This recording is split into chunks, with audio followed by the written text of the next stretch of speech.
நம்பிக்கை வாழ்வின் காலம், இதுதான் திரு அவையினுடைய காலமாக இருக்கிறது. இந்த பின்னணியில் நம்ம பயணத்தை தொடங்குகிறோம். இன்றைக்கு நீங்கள் கேட்ட கேள்வி அதுதான். பயணத்தை தொடங்கும் போது என்ன சொல்லணும், எங்கே போகிறேன்னு கேட்பாங்க. அதுக்காக தான் திரு அவை தன்னுடைய முதல் நாளிலேயே இந்த திருவருகை காலத்தினுடைய முதல் 2 ஞாயிற்றுக்கிழமைகளிலே அதனுடைய கவனம் எல்லாமே 2ஆம் வருகை.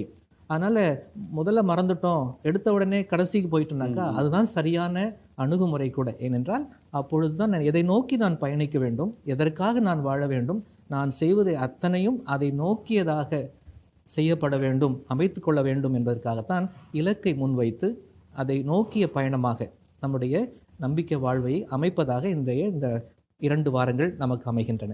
3 வாசகங்களிலே முதலாவது வாசகம் மீட்பரின் வருகையை குறித்தும் அவருடைய வருகையால் ஏற்படும் நலன்கள் குறித்தும் பேசுகிறது. அது என்ன என்பதை நாம் கேட்போம்.